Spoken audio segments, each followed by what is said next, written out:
நமக்கு ஹார்ட் பிரச்சனை வரக்கூடாதுன்னு நினைக்கிறவங்க முதல்ல உணவு விஷயத்தில் ம்ஹும். செக்குருமீனின்னு ஒரு மூலிகை. ஆ, ஆமாம், அது தவசிக்கீரைன்னு சொல்லுவாங்க. நிறைய நாற்று கொடுக்குறாங்க. அவங்களுக்கு பயிர் பண்ணுறதுக்கு வசதி இருக்குன்னா ஒரு தொட்டியில் கூட வச்சு பயிர் பண்ணி தினம் ஒரு கைப்பிடி அளவு உருவி சாப்பிட்டாங்கன்னா, அடைப்பு இருந்தால் கூட 90% அடைப்பு இருந்தவங்க கூட ஆவாரம்பூ ப்ரெஷருக்கு ரொம்ப நல்லது.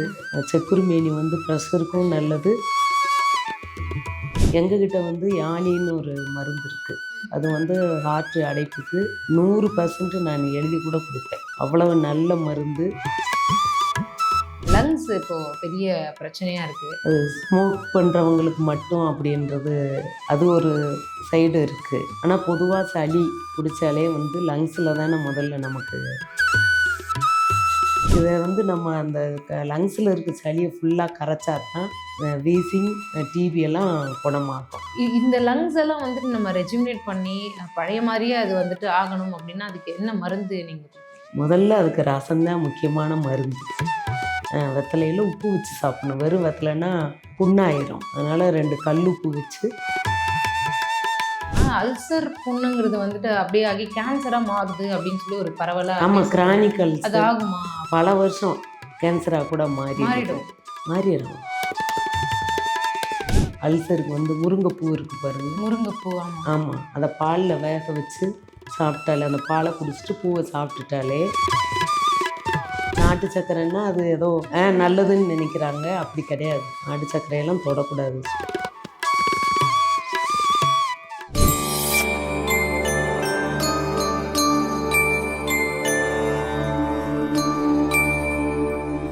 வணக்கம்மா. வணக்கம். நம்ம தலை சம்மந்தப்பட்ட ஒரு வீடியோ வந்து போட்டிருந்தோம். அதுக்கப்புறமா வந்துட்டு உடல்ல முக்கியமான பாகம் அப்படின்னு சொன்னாலே அது இல்லைன்னா இயங்கவே முடியாது. இதயம், ஹார்ட்டு, நம்ம எல்லா விஷயத்துக்கும் சித்த மருந்து வந்துட்டு ஈஸியாக டக்கு டக்குன்னு நம்ம குணப்படுத்திடலாம் அப்படின்னு சொல்லும் பொழுது ஓரளவுக்கு ட்ரை பண்ணிடுவாங்க எல்லாருமே. இந்த ஹார்ட்டுன்னு வரும்பொழுது மட்டும் அலர்ட் ஆகிடுவாங்க. உண்மையாகவே சித்த மருந்து வந்து இதயத்துக்கெல்லாம் சப்போர்ட் பண்ணுமா, அது குணப்படுத்தலாமா அப்படின்னு சொல்லிட்டு நீங்கள் என்ன சொல்கிறீங்க? அதை பற்றி எதுனா சொல்ல முடியும்? பொதுவாக இதயம்னாலே அலோபதியை மட்டும்தான் நம்புவாங்க, தைரியமாக போவாங்க.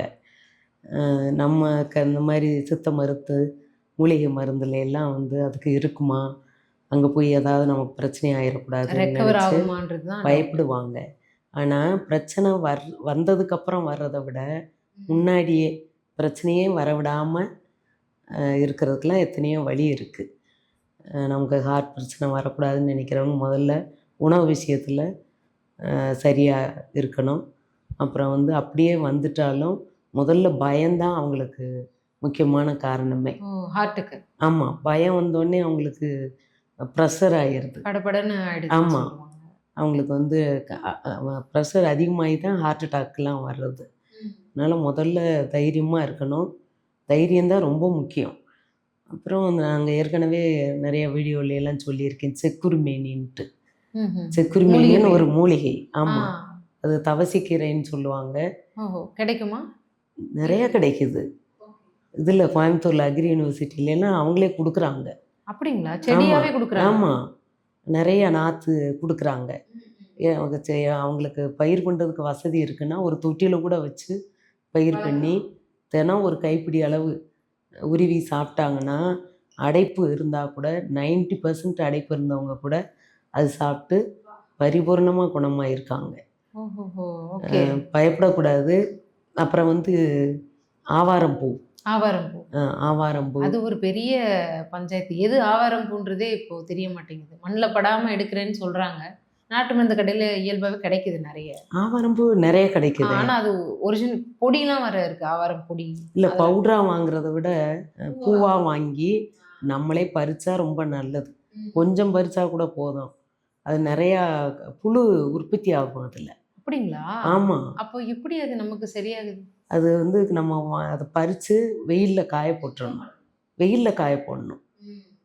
எந்த பொருள்லேருந்து எது உற்பத்தி ஆனாலும் அது அது அதோட மகத்துவத்தை நம்ம தெரிஞ்சுக்கணும். ஒரு மகத்துவமான பொருளில் தான் ஏதாவது வேறு ஒரு உயிர் உண்டாகும்.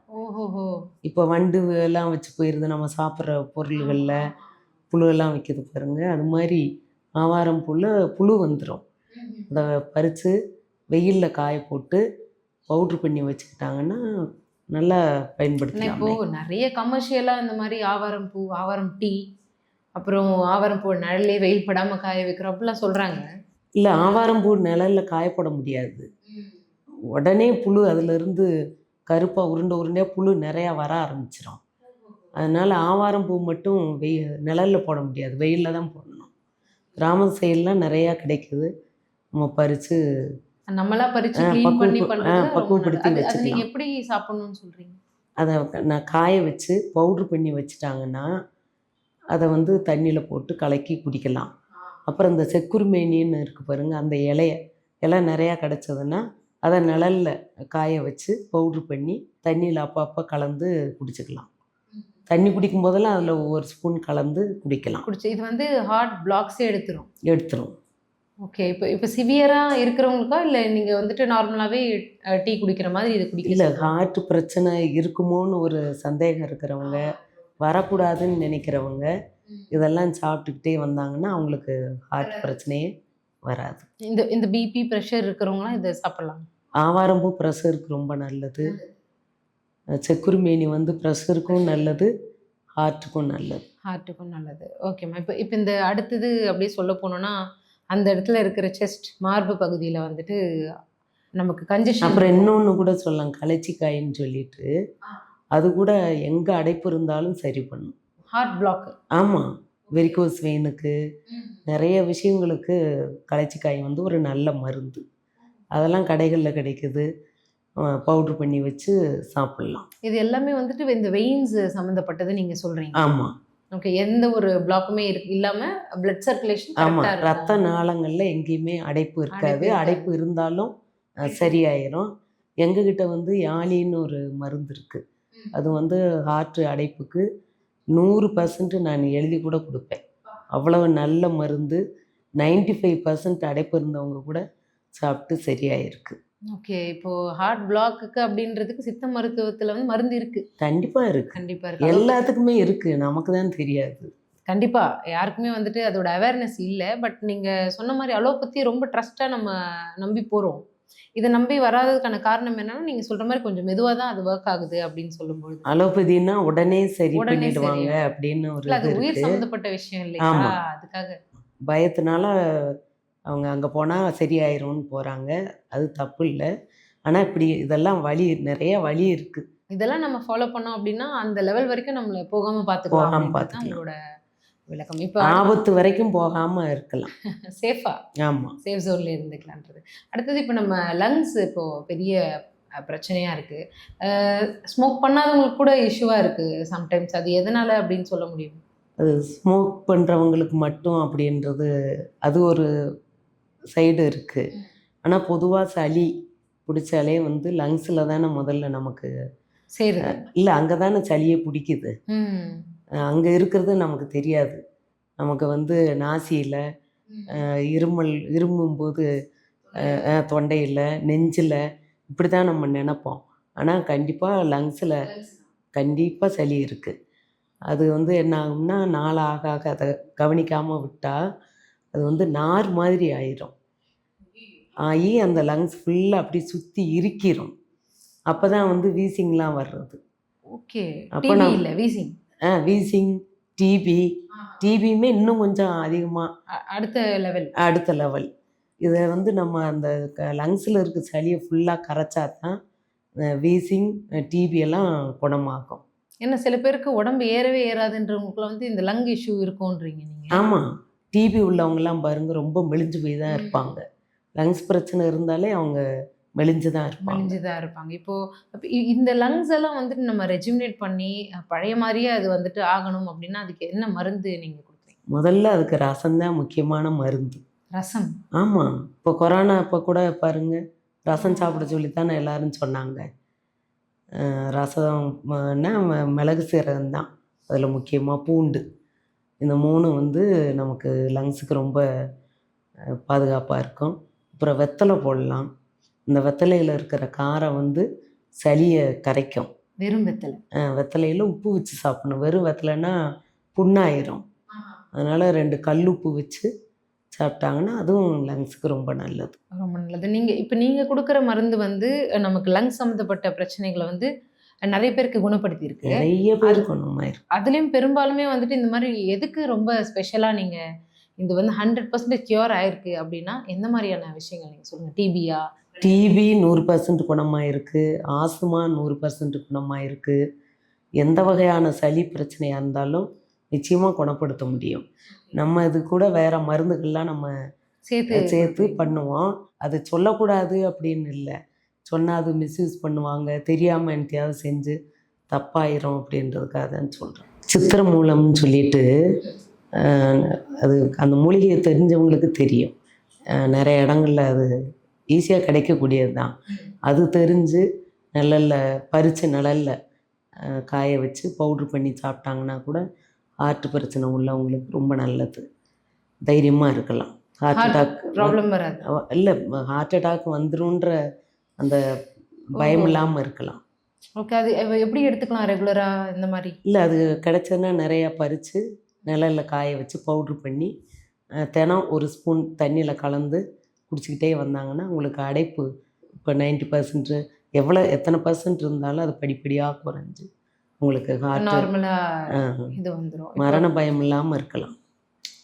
ஹார்ட் சம்மந்தப்பட்ட விஷயம் அப்படின்னாலே ஒரு இதயம்னாலே பயம். ஆமாம். அல்சராக இருக்கட்டும், சின்ன சின்ன விஷயமா இருக்கட்டும், இல்லை ஃபைப்ராய்ட் சிஸ்ட்டு, இது எல்லாமே வந்து ஸ்டமக்கில் யூட்ரஸ்ஸு, அதுக்கப்புறம் இந்த அஜீர்ண கோளாறு அப்படின்னு சொல்லி இந்த லங்ஸ் கீழேருந்து நம்மளோட ஆசன வாயு வரைக்கும் இருக்கிற அந்த அப்டமன் அந்த போர்ஷன், அது எந்த அளவுக்கு நம்ம கரெக்டாக வச்சுருந்தா மொத்த பாடியுமே கரெக்டாக இருக்கும் அப்படின்னு சொல்கிறேன். நான் எல்லாருக்குமே சொல்கிறது அதுதான். முதல்ல வந்து உணவு விஷயத்தில் நம்ம சரியாக இருக்கணும்.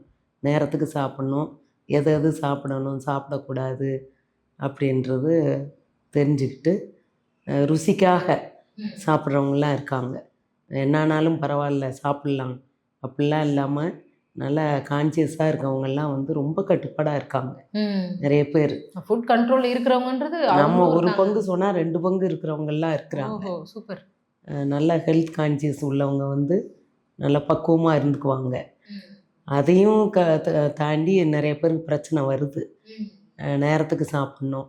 முக்கியமாக யாராக இருந்தாலும் நோய் இருக்கோ இல்லையோ முதல்ல நம்ம டைமுக்கு சாப்பிட்ணும். அப்புறம் வந்து கண்டதை சாப்பிடக்கூடாது. கண்ட நேரத்தில் சாப்பிட்றது இதெல்லாம் வந்து சின்ன வயசில் இல்லைன்னா கூட பாதிப்பு, சின்ன குழந்தைகளுக்கு கூட இப்போலாம் பாதிப்பு வருது. கண்ட நேரத்தில் சாப்பிட்றது, கண்டதை சாப்பிட்றது. முன்னாடியெல்லாம் சின்ன குழந்தைகளுக்கெல்லாம் அவ்வளோ ஈஸியாக பாதிப்பு வராது. ஏன்னா இன்றைக்கி இருக்கிற உணவுகள்லாம் அப்படி இருக்குது. அதனால் ஆரம்பத்துலேருந்தே சிறு வயசுலேருந்தே கட்டுப்பாடாக இருக்கிறவங்கெல்லாம் நிறைய பேர் நோயே இல்லாமல் அவங்க உணவையே மருந்தாக வச்சு சாப்பிட்டு இருக்கிறவங்கெல்லாம் இருக்கிறாங்க. ஆனால் பொதுவாக டைமுக்கு சாப்பிட்றவங்களுக்கு அல்சர் வராது, செரிமான பிரச்சனை வராது. டைமுக்கு சாப்பிடணும். ஏன் அப்படி கேட்குறேன் அப்படின்னா, அல்சர் புண்ணுங்கிறது வந்துட்டு அப்படியே ஆகி கேன்சராக மாறுது அப்படின்னு சொல்லி ஒரு பரவலாக. ஆமாம், கிரானிக் அல்சர். அது ஆகுமா? பல வருஷம், இப்போ 10 வருஷம் 20 வருஷம் அப்படின்னு இருக்கிறவங்கள சிலருக்கு வந்து அதுவே கேன்சராக கூட மாறிடும். நாள்பட்டது எதுவாக இருந்தாலுமே அப்படி மாறுறதுக்கு வாய்ப்பு இருக்குது. அதனால் ஆரம்பத்துலேயே நம்ம வந்து அதெல்லாம் பார்த்துக்கிட்டோம்னா ஒன்றும் இல்லை. அல்சருக்கு வந்து முருங்கைப்பூ இருக்குது பாருங்கள். முருங்கைப்பூ. ஆமாம், அதை பாலில் வேக வச்சு சாப்பிட்டாலே, அந்த பாலை குடிச்சிட்டு பூவை சாப்பிட்டுட்டாலே அல்சர் வந்து சரியாயிடும். ஆரம்ப கால முருங்கைப்பூ பாலில் போட்டு கொதிக்க வச்சு அது வேகணும். இப்போ ஒரு கைப்பிடி அளவு பூ எடுக்கிறாங்கன்னு வைங்க. ஆனால் அதை நல்லா சுத்தம் பண்ணணும். நிறையா புழு இருக்கும். சுத்தம் பண்ணிவிட்டு அதை முங்குற அளவுக்கு பால் ஊற்றி வேக வச்சு இந்த ஒரு 10 நிமிஷத்தில் வந்துடும். அப்படியே சாப்பிட்லாம், நல்லா தான் இருக்கும், டேஸ்ட்டாக தான் இருக்கும். அந்த பாலை குடிச்சிட்டாங்கன்னா அல்சர் அவங்களுக்கு சரியாக இருக்காது.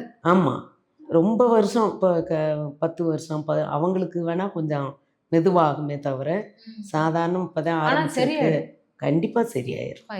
இது வந்துட்டு எப்படின்னா நீங்கள் ஓப்பனாக சொல்கிறது எவ்வளோ பேருக்கு இது ஆபத்தாக முடியும்னு தெரியல. பூ நிறையா கிடைக்கும்போது அதை காய வச்சு பவுட்ரு பண்ணி நம்மளே கடையில் வாங்குறது அவ்வளோ கரெக்டாக இருக்குமான்னு தெரியாது. அப்படியெல்லாம் பண்ணி வச்சுக்கலாம், வச்சு சாப்பிட்லாம். முருங்கைப்பூவை சொல்கிறீங்க? ஆமாம், முருங்கைப்பூ. அப்புறம் இந்த அல்சர் ரொம்ப நாள்பட்ட அல்சர் உள்ளவங்கெல்லாம் முக்கியமாக பருப்பு வகையெல்லாம் சாப்பிடக்கூடாது. சாப்பிடக்கூடாதுங்களா? சாப்பிடக்கூடாது. சாப்பிட்டாங்கன்னா அது வந்து அவங்களுக்கு கேஸ்ட்ரிக் அல்சர்னு சொல்லுவாங்க. அந்த மாதிரி ஆகி அது புண்ணை அதிகப்படுத்திடும். அதே மாதிரி இனிப்பு பலகாரங்கள் சாப்பிட்டாலும் புண்ணு அதிகமாகும். இனிப்பு வந்து பொதுவாக நமக்கு உடம்புல புண்ணு சுகர் மாதிரி இருக்கிறவங்க தான் இருந்தாலும் அவாய்ட் பண்ணணும்னு பார்த்தா ஸ்வீட்ஸ் டோட்டலா இல்ல. எல்லாருமே கட் பண்ணணும். ஆமாம், வயிறு புண்ணு இருக்கிறவங்க ஆ. பொதுவாக இனிப்பு வந்து எந்த புண்ணையும் ஆற விடாது. நாட்டு சர்க்கரை அது கூடங்களா? கண்டிப்பாக கருப்பட்டி இருந்து பயன்படுத்துனாங்கன்னா அது ரொம்ப நல்லது. கருப்பட்டி நீங்க மட்டும் சொல்றது வந்து இனிப்பு சுவை கொண்ட எல்லாமேவா இல்ல ஸ்வீட்ஸுங்களா? இனிப்பு சுவை உள்ள எதுவுமே. எதுவுமே புண்ணை ஆற விடாது. இப்போ மாம்பழம் எடுத்துக்கோங்க, ம். அல்சர் இருக்கவங்களுக்கு அது ஒத்துக்காது. Okay okay okay.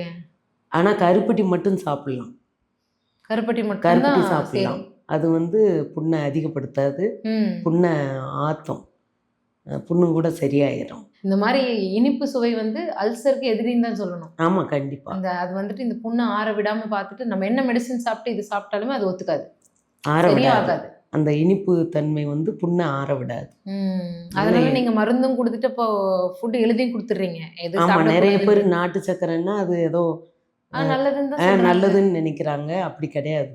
நாட்டு சர்க்கரையெல்லாம் தொடக்கூடாது. சுகர் உள்ளவங்க, அதே மாதிரி அல்சர் வயிற்று புண்ணு உள்ளவங்க வந்து கண்டிப்பாக நாட்டு சர்க்கரை சாப்பிடக்கூடாது. பிஸ்கெட்ஸ் இப்போ சுகருக்கு வந்து விற்குது. அது வந்து நாட்டு சர்க்கரை வச்சு தான் இது பண்ணுறாங்க. ஒயிட் சுகர் தான் வந்து சுகர் வரும், நாட்டு சர்க்கரை சாப்பிட்டா வராதுன்னு சொல்லி. அதே மாதிரி பிஸ்கட்டில் கூட நிறைய அந்த பேக்கிங் சோடா, ஆமாம், அப்புறம் ஈஸ்ட்டு அந்த மாதிரி போட்டு பண்ணுறது எதுவுமே வந்து இப்போ புண்ணை ஆற புதுசாக இந்த விடாது. அமோனியம் அப்படின்னு சொல்லி ஒரு பிஸ்கெட்டு இருக்குது. டீ ஷாப்லலாம் பேசிக்காகவே கிடைக்குது. அது வந்து இந்த அப்படியே கேக் மாதிரி பஃப்னு இருக்க அந்த பிஸ்கெட்டு, அதில் அமோனியம் இருக்குது அப்படின்னு சொல்கிறாங்க. மைதா கலந்த பிஸ்கெட்ஸ். மைதா உள்ளது எதுவுமே வந்து அவ்வளோ நல்லது இல்லைன்னு எல்லாருக்குமே தெரியும். அதனால் பிஸ்கெட்டு கூட வந்து பிஸ்கெட்டு அதுவும் இல்லாமல் கான்ஸ்டிபேஷன் வரும். பிஸ்கெட்டு பன்னு சாப்பிட்றவங்களுக்கு கான்ஸ்டிபேஷனே வந்து நிறைய நோய்க்கு அதான் முக்கியமான காரணம், நோய் வர்றதுக்கு. அதனால் முக்கியமாக கான்ஸ்டிபேஷன் இல்லாமல் பார்த்துக்கிறது இப்போ நல்லது. இப்போ நம்ம டெய்லி ஒரு ருட்டீன் இருக்கும் இல்லைங்களா? முகத்துக்கு ஒரு ருட்டீன் பண்ணுறாங்க, அப்புறம் ஸ்கின்னுக்கு பண்ணுறாங்க, எல்லாமே பண்ணுறாங்க.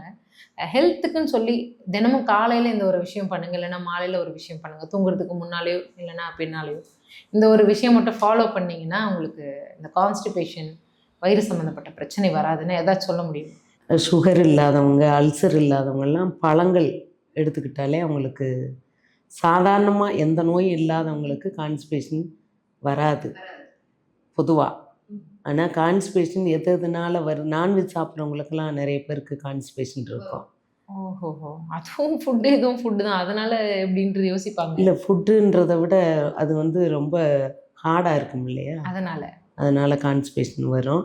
அவங்கெல்லாம் ஃப்ரூட்ஸ் எடுத்துக்கலாம், முக்கியமாக வாழைப்பழம் எடுத்துக்கலாம். இப்போல்லாம் வாழைப்பழத்தில் கூட மலைப்பழம்னு இருக்குது, விருப்பாச்சி மலை வாழைப்பழம். மலை வாழைப்பழம் அதுதானே?